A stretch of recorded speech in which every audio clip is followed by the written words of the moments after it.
¿Qué tal, amables amigos? Estamos una vez más dándole continuidad a esta serie, escudriñando las Sagradas Escrituras, porque en ella encontramos el conocimiento de la vida eterna, dijo el Señor Jesús, y ellas son las que testifican acerca de Él. Estamos con la serie recordando el último mensaje de misericordia que Dios envía al mundo. Apocalipsis capítulo 14, versículos 6 al 12. Pero antes de ver el imperativo que continúa en el mensaje del primer ángel, yo quiero recordarles a ustedes cómo manejaba el Señor Jesús las verdades y de qué manera Él las confirmaba. Por ejemplo, si nosotros vamos al Evangelio de Mateo, el capítulo 22, leemos allí en el verso 29 lo siguiente.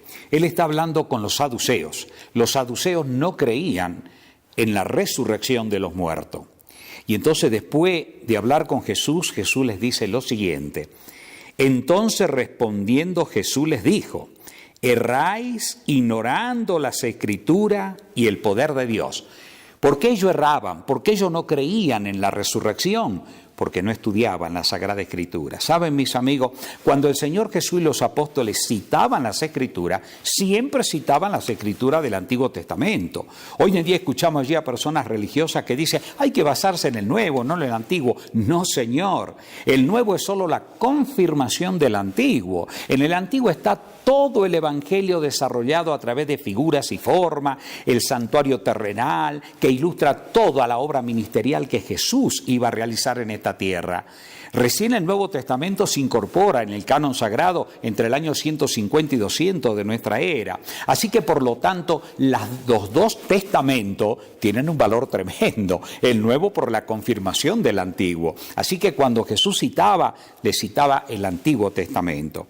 Por ejemplo, en otra ocasión, en el Evangelio de Lucas, el capítulo 10, allí el Señor Jesucristo recibe la pregunta de un doctor de la ley. Y fíjense en qué pregunta le hace este hombre. Capítulo 10, verso 25.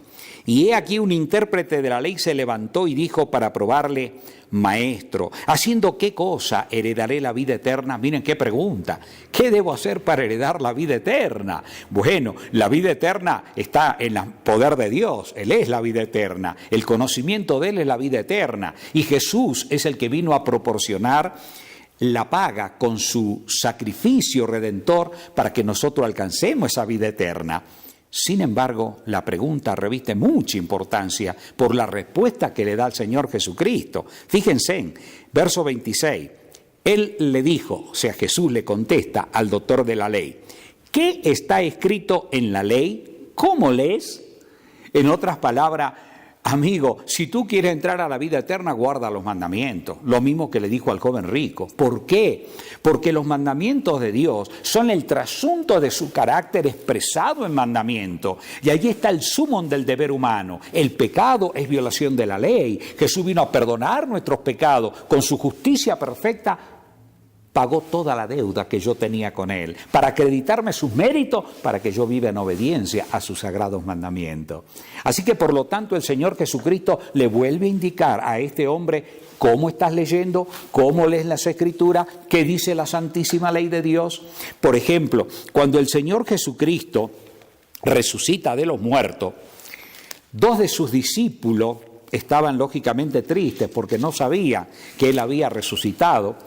Y entonces allí en el capítulo 24, el verso 25, después que el Señor habla un rato con ellos, el Señor comienza a decirles lo siguiente. Mire, desde el verso 25, entonces les dijo, oh insensatos y tardos de corazón, para creer todo lo que los profetas han dicho, ¿no era necesario que el Cristo padeciera estas cosas y que entrara en su gloria?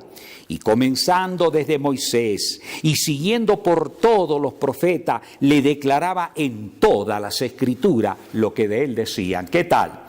El Señor Jesucristo, para explicar que Él era el Mesías Redentor, tomó las profecías mesiánicas. Ahí en el tema orientación profética, con Antonio Aro en YouTube, está toda la serie sobre las profecías mesiánicas. Es el tema número 1, ahí pueden verlo ustedes.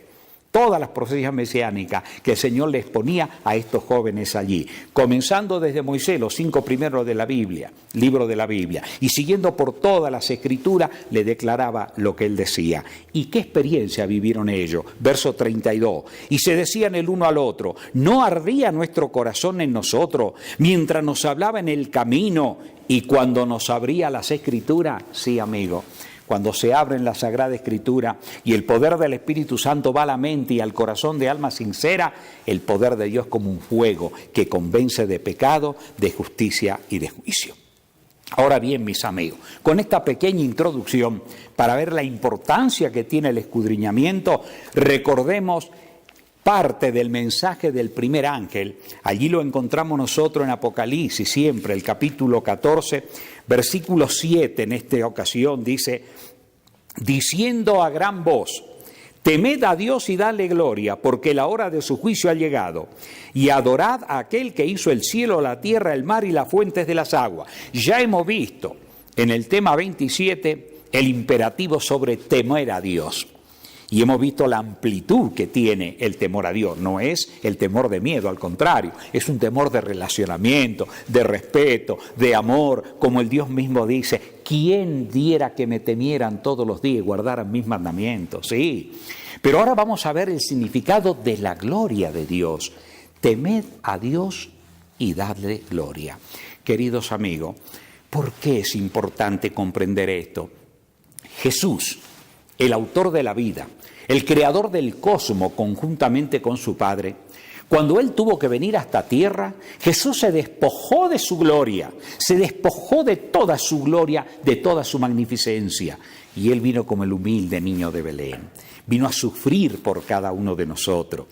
Es por eso que cuando llega el momento histórico, cuando Él está por pasar por la agonía del Getsemaní y el Calvario, Él eleva una plegaria a su Padre, que la registra el Evangelio de Juan, el capítulo 17, y dice allí en el verso 5, ahora pues, Padre, glorifícame tú al lado tuyo, con aquella gloria que tuve contigo antes que el mundo fuese. Mire, Padre, glorifícame con aquella gloria que tuve antes que el mundo fuese. Ahora, cuando llega el momento que el Señor Jesús padecía allí, en la cruz del Calvario, Mateo capítulo 27, el verso 46. Hay unas palabras que vale la pena recordarlas. Mateo capítulo 27, el verso 46. ¿Qué leemos allí en las Sagradas Escrituras? Dice la palabra de Dios lo siguiente. Cerca de la hora novena Jesús clamó a gran voz diciendo, Elí, Elí, lama sabactani. Esto es, Dios mío, ¿por qué me has desamparado? Oh, mis queridos amigos, ¿saben ustedes lo que significa esto? Realmente, miren, es algo tremendo.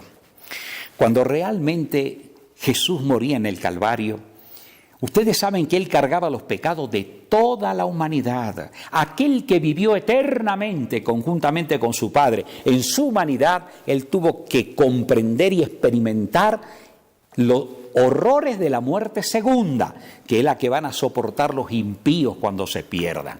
Pero el Señor Jesús la soportó por toda la humanidad, para que todos tengamos acceso a la vida eterna. Es algo inenarrable, es algo que no se puede explicar. El sacrificio expiatorio de Él es algo que ni la eternidad alcanzará para que podamos comprenderla. Sí, mis amigos, el Señor dejó su gloria allá en los cielos para venir a dar su vida por cada uno de nosotros. Por eso es de vital importancia que nosotros lleguemos a comprender realmente el significado profundo que tiene la gloria de Dios. Ahora miren, mis amigos, ¿por qué es importante que el mensaje del primer ángel sea comprendido? Temed a Dios y dadle gloria. ¿Saben por qué? Porque la gloria humana normalmente está centralizada en el hombre. Primeramente vamos a ver un poquito lo que dice el Salmo 19, el verso 1, con relación a cómo Dios manifiesta su gloria o cómo se puede comprender el significado de temer a Dios y darle gloria. El Salmo 19 y el verso 1, nosotros leemos allí lo siguiente: los cielos cuentan la gloria de Dios, y el firmamento anuncia la obra de sus manos. Acá estamos viendo como gloria de Dios su magnificencia. el cosmos, todo lo creado. La palabra cosmos significa orden. O sea, todo el universo revela orden, diseño y propósito. Está revelando la gloria del Creador. Si yo voy al libro del profeta Isaías, el capítulo 6, desde el versículo 1 en adelante, miren qué interesante la forma en que los ángeles le dan gloria a Dios. Dice: en el año que murió el rey Usía, vi yo al Señor sentado sobre un trono alto y sublime, y sus faldas llenaban el templo. Por encima de él había serafines, cada uno tenía 6 alas, con 2 cubrían sus rostros, con 2 cubrían sus pies y con 2 volaban. Y el uno al otro daba voces diciendo: Santo, Santo, Santo, Jehová de los ejércitos. Toda la tierra está llena de su gloria. Toda la tierra está llena de su gloria. La palabra hebrea traducida como gloria significa fuerza, significa esplendor, significa majestad, significa honor. Por eso es que el mensaje del primer ángel dice: teman a Dios y den en gloria a Él. ¿Por qué? Porque este mensaje está justamente denunciando a un mundo que se ha eclipsado la gloria de Dios y centralizan en sí mismo la gloria. Por ejemplo, ¿qué es la gloria que los hombres ven en sí mismos? En primer lugar, la sabiduría humana, la magnificencia del hombre, las glorias que se dan, los artistas, la belleza, los hombres que tienen poder nuclear, la gloria de las naciones. Esa es la gloria que el hombre normalmente aplaude en esta tierra. ¿Cómo creen ustedes que considera a Dios esa gloria para ver el contraste comparándola con la gloria de Él? ¿Cómo creen ustedes que Dios compara a esa gloria? Por ejemplo, si yo voy a la primera carta del apóstol San Pedro, ahí me encuentro con el capítulo 1 de la primera carta del apóstol San Pedro, y entonces leemos allí la siguiente declaración en los versículos 24 y 25. Primera carta del apóstol San Pedro, capítulo 1, versículo 24 y 25. Dice allí: porque toda carne es como hierba, y toda la gloria del hombre como flor de la hierba. La hierba se seca y la flor se cae, mas la palabra del Señor permanece para siempre. Y esta es la palabra que por el Evangelio ha sido anunciada. Mis amigos, ¿cómo compara Dios la gloria humana? Mira, acá tengo en la mano una florcita de esta de la tierra silvestre. Toda la gloria del hombre es como flor de la hierba. No dice ni siquiera como clavel, como lirio, como rosa, como jazmines, como flor de la hierba. Esa es la gloria humana. La hierba se seca y la flor se cae, mas la palabra del Dios nuestro permanece para siempre. Por eso, mis hermanos, es muy importante cuando Dios trata de ilustrar realmente ¿cómo es la gloria humana? Miren, Dios usa algunas expresiones que para muchos dicen, pero esto es una exageración.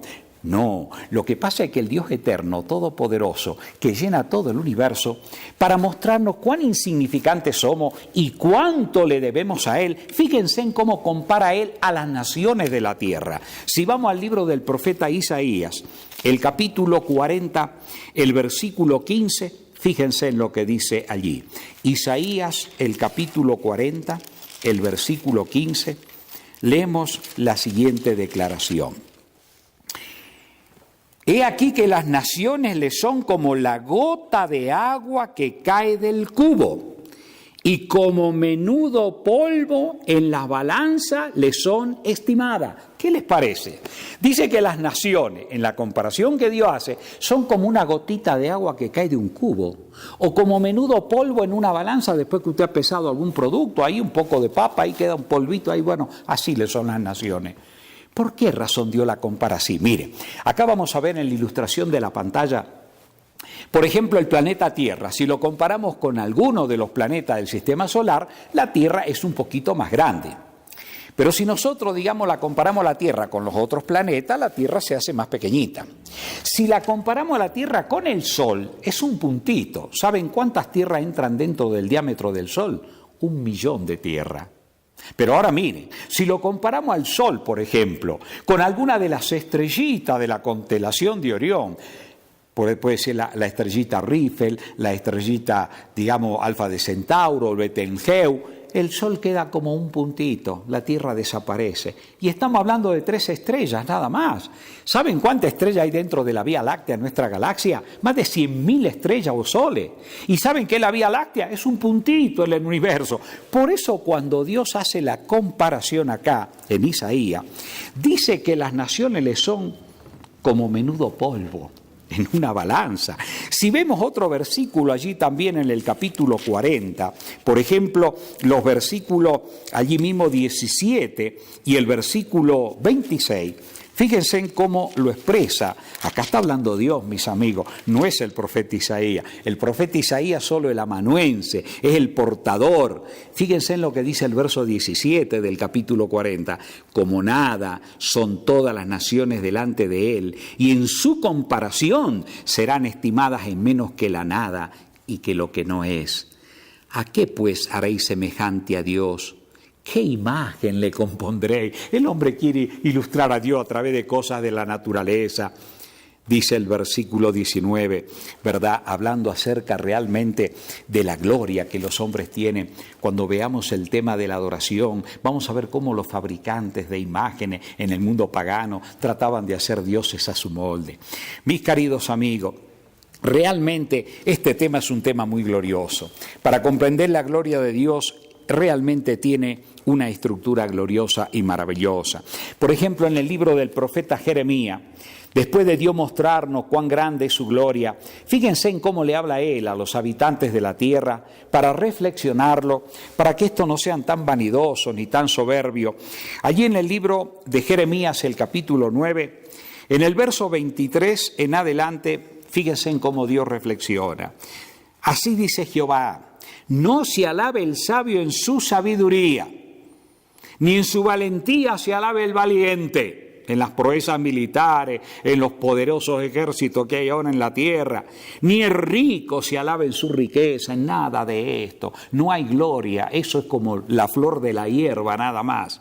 Sigue diciendo: mas alabes en esto el que se hubiere de alabar, en entenderme y conocerme, que yo soy Jehová, que hago misericordia y juicio y justicia en la tierra, porque estas cosas quiero, dice Jehová. Sí, amigo, el Dios Todopoderoso, el Creador del cosmos, el que nos entrega la vida eterna, el que quiere que heredemos con Él la eternidad. No dicen: hijitos, déjense de pensar en la gloria humana, piensen en mi gloria porque pronto vengo.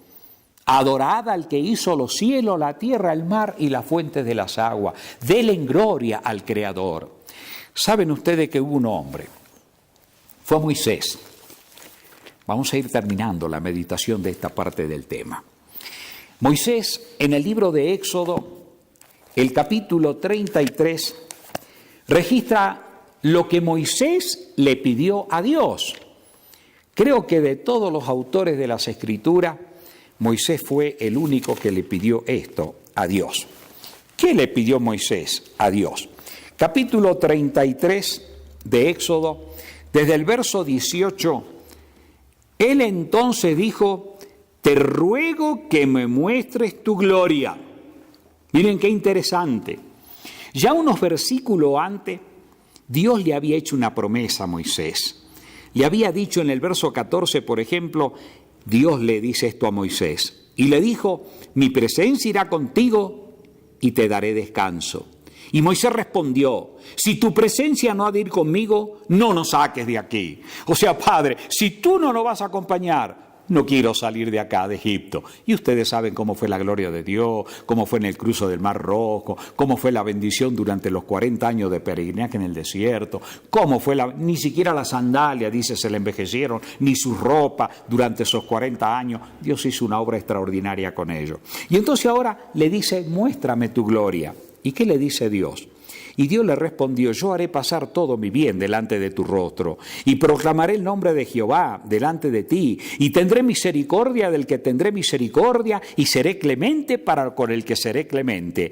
Dijo: mas no podrá ver mi rostro, porque no me verá hombre alguno y vivirá. O sea, noten, Dios le dice a Moisés: yo te voy a mostrar la gloria, pero no vas a poder ver mi rostro.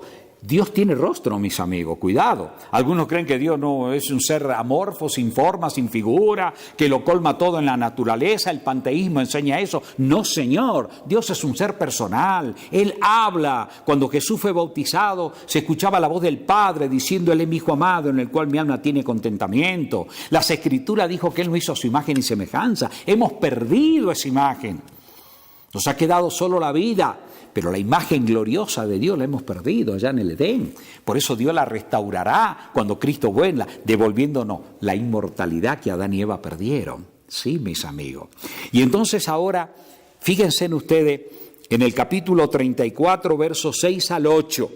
Y pasando Jehová por delante de él proclamó: Jehová, Jehová, fuerte, misericordioso y piadoso, tardo para la ira y grande en misericordia y en verdad, que guarda misericordia a millares, que perdona la iniquidad, la rebelión, el pecado, pero que de ningún modo tendrá por inocente al malvado, que visita la iniquidad de los padres sobre los hijos de los hijos, hasta la tercera y cuarta generación. O sea, lo que Dios está diciendo acá es que la consecuencia del pecado, del que no quiere arrepentirse, tristemente la van a ir viendo sus generaciones si ellos no se arrepienten, porque la herencia del mal se la van transmitiendo. Pero dice acá que Dios es fuerte, misericordioso, piadoso, tardo para la ira, pero grande en misericordia. Esa es la gloria que nosotros alcanzamos a comprender.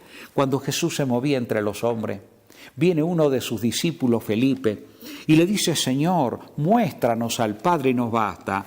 Y Jesús le dijo: Felipe, ¿tanto tiempo hace que estoy con vosotros y no me has conocido? El que me ha visto a mí, ha visto al Padre. ¿Cómo dices tú, muéstranos al Padre?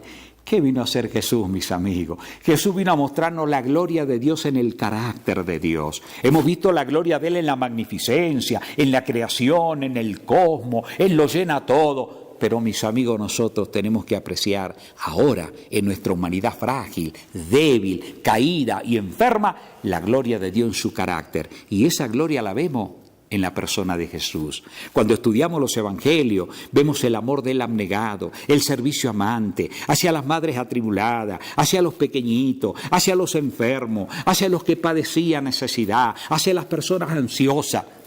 Hacia todo el Señor Jesús se dirigía con amor. Mis amigos, por eso el mensaje este es bien glorioso. Volvemos a recordarlo y lo leemos ahí en pantalla. Apocalipsis capítulo 14, versículo 6 y versículo 7. Vi volar por en medio del cielo a otro ángel, que tenía el evangelio eterno para proclamarlo a toda nación, tribu, lengua y pueblo, diciendo a gran voz: temed a Dios y dadle gloria, porque la hora de su juicio ha llegado, y adorad a aquel que hizo los cielos, la tierra, el mar y la fuente de las aguas. Que en esta otra parte de este glorioso mensaje hayas podido apreciar, amigo, la importancia que tiene darle gloria a tu Padre Celestial. En el próximo punto vamos a ver el otro imperativo de este mensaje: adoren al que hizo los cielos, la tierra, el mar y las fuentes de las aguas. Que Dios te bendiga junto a tus amados. Amén.